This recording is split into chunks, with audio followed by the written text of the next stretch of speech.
The biggest mistake salespeople make. Hi guys, it's Matt back for another episode of Sell Anything Anywhere. Hope you are well. It's been a couple of weeks since my last upload, but life's been lifing. I've been busy with other projects and other businesses that I run. So I thought I'd check in on you this week to make sure we're still back on track. Hopefully you're enjoying the shows. And listen, if you are in the car listening, please make sure you follow us on Spotify and you head over to Apple Podcasts as well and drop us a follow. So this episode, this week, we're going to be talking about the biggest mistakes salespeople, new and probably old, that are making at this moment in time. And the very first thing is they're talking too much. The old saying goes, God gave us 2 ears and 1 mouth for a reason.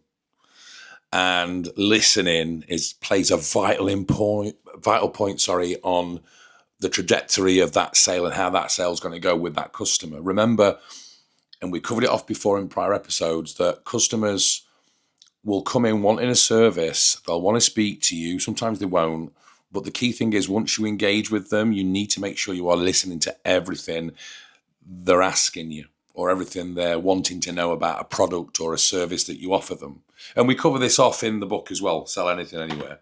But listening is a key thing. There were far too many times when I was on shop floor or, when I was training new people who came into the business in sales and selling, where there was just information overload. There was that nervous and excited at the same time. It can be a bad combination sometimes, but their excitement and the nerves just overrode the listening capability. And that's some of the issues that they had. And once we addressed it and they could see it was stopping them, it was causing a blocker, it wasn't helping them, they kind of slowed down and decided to start listening a lot more to the customer's needs and wants. And if you can master that, you're halfway there. But for God's sakes, don't talk and keep talking, because the customer's going to get fed up eventually. The customer won't feel comfortable. They'll want to then either leave you, and then the worst thing that'll happen is they'll pick up another salesperson along the journey. If it's a showroom or if it's a customer over the phone, they think, well, I'm not going to go back to that person because they're a bit annoying. They didn't listen. They spoke too much. You've got to think about it like it's like a job interview. Every job interview I've been involved in, I've gone in there confident, but I'm waiting for that time to talk. And it's the opposite, really. When you're in a job interview, you've got to talk and talk and talk and sell yourself. But you imagine going for an interview and the person that's interviewing you is just talking all the time and doesn't really give you a chance to speak. No, you've got to listen. And that's the art. Part of the art of selling is listening. The other thing to touch topic on is not talking too much, but it is to listen to everything your customer's saying. Because if you miss a beat on what their needs are and what they come to you for and what they're after, somebody else will get that deal or they will get that customer.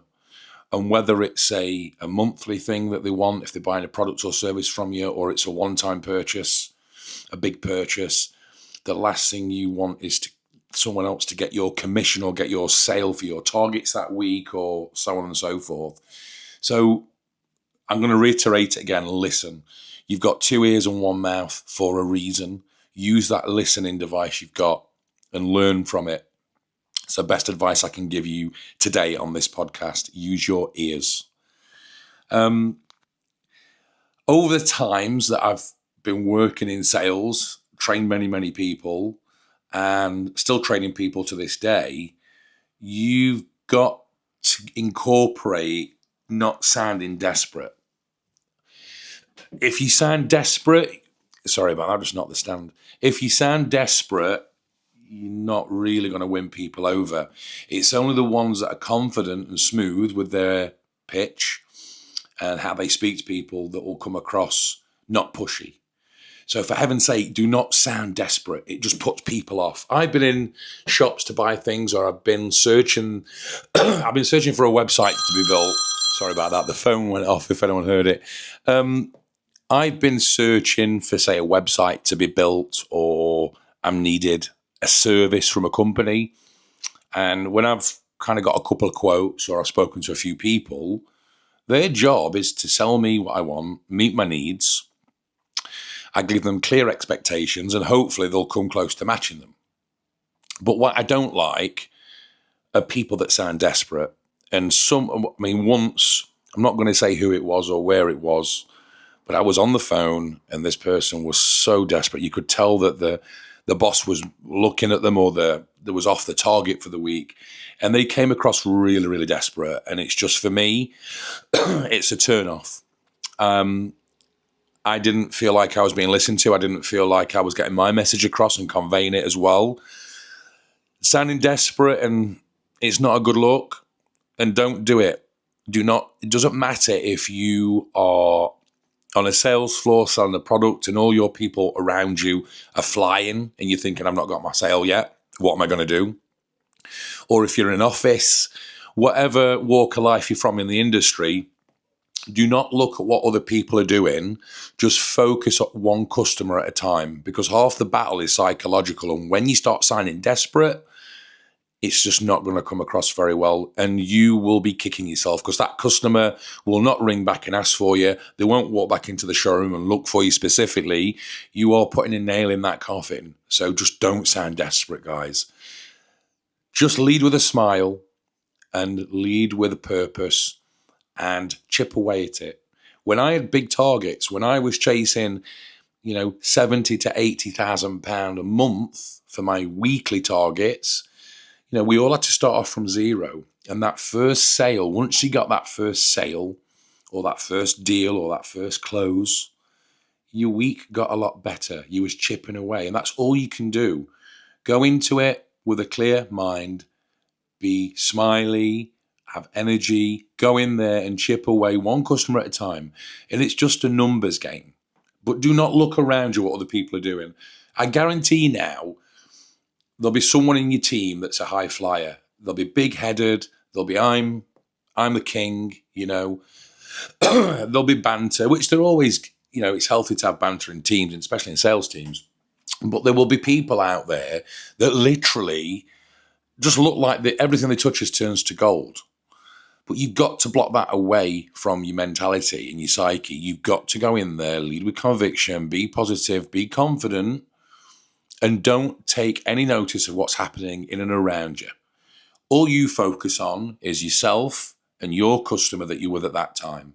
There might not be a decent customer. There might be we used to call them in the industry tire kickers, where they just come round and kick your tires. They come to have a look, get some information, then they go, and you never see them again. But as long as you are focusing on yourself, taking your time and being confident and take no notice of what's happening around you, you'll be fine. And like I say, half the time it's a psychological battle.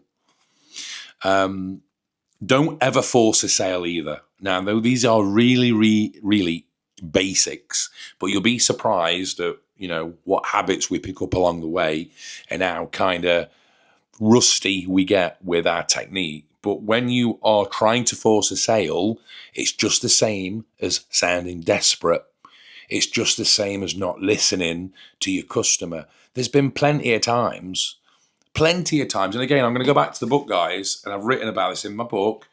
There's been plenty of times when I've picked up a customer, because I was doing front-facing selling, in retail.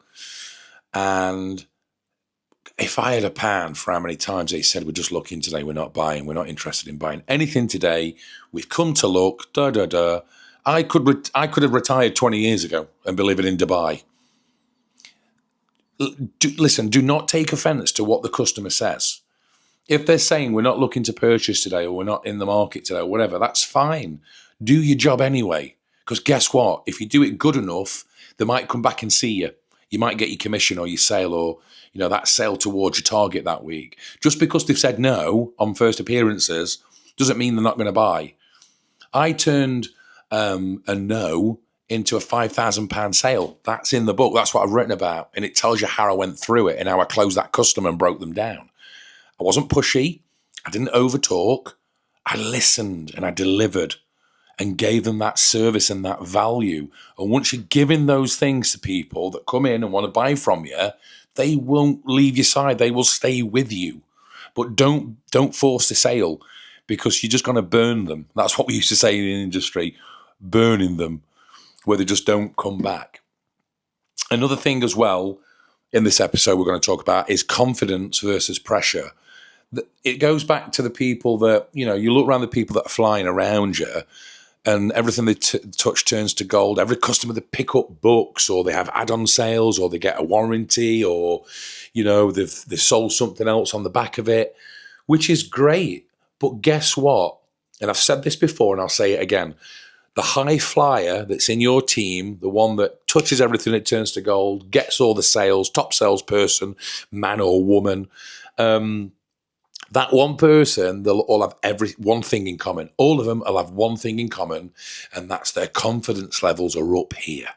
Their confidence levels are sky high into the stratosphere because they're good at what they do. It's practice and repetition, and they're not forcing the sell. They've learned these basics, they've harnessed them, and then bringing them to the table. And guys, they're cleaning up. They are cleaning up because they're doing the basic things. Now, they will still think the same things you're thinking. They will still doubt themselves every day. They won't sell to everybody. Okay, no one's that good. Even me, I wasn't that good. I did have a high conversion rate at selling, but I didn't close every single person. There were people that never came back that shopped at the other branch or the chain of stores that I work for, and you get a phone call or a message come through saying, "Oh, thanks for the sale. They've come to see me. Thanks for doing all the work for me." They're just gloaters. They're just glory hunters, and they're lazy people. So, in a nutshell, what I'm saying is confidence versus pressure. Or everyone that you look up to that you think's amazing, that's mustard, trust me, they're not that good. They've just got high confidence levels. And once you've got the confidence, you can take it anywhere. It doesn't matter at what environment you're selling, whether it's insurance, at a desk in an office, surrounded by booths, whether it's working on an open retail platform where when you sell, you get commission and a basic salary, whether you sat advertising, trying to pull clients in to buy advertisement space, recruiting in different industry networks. You've got to be confident that you can deliver to that customer. And that's what all these other people are doing, guys. So learn the basics from this. Take something away with you.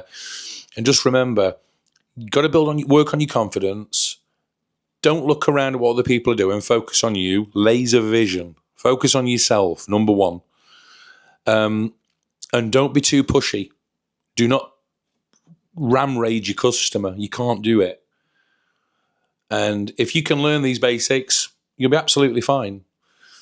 So that's today's episode. Thank you so much for listening. Listen, I'm gonna plug it one more time. I've written a book called Sell Anything Anywhere. It's available on Amazon and Kindle. I share stories in here on confidence, and it's a basic guide to selling, to closing deals, and building your confidence. Because I do believe a lot of people that come to me, they've got a lack of confidence. The business that I do now, the industry that I'm in, social media, I have to go out and recruit people, sell them the dream, and show them value and results. And a lot of them, they've got very, very low confidence levels. And it's such a horrible thing to see because these people, the great people, they've got bags and bags of potential, but they're not using that potential to the highest limit. And some of them, they just don't show up because the fear of judgment and the fear of rejection. And unfortunately, that's how we're conditioned nowadays. But we've got to look past that. If you want to better yourself, you want a better life, you've got to step up. You've got to come to the table. You've got to deliver. You've got to do something about it. Because if you sit there just dreaming, they're just dreams, where make sure you've got a goal for your dream so you can achieve it. And it's the best feeling in the world. But seriously, check out the book. Like I say, it's out there ready to be discovered. And I'll see you on the next episode, guys. Big love. Take care.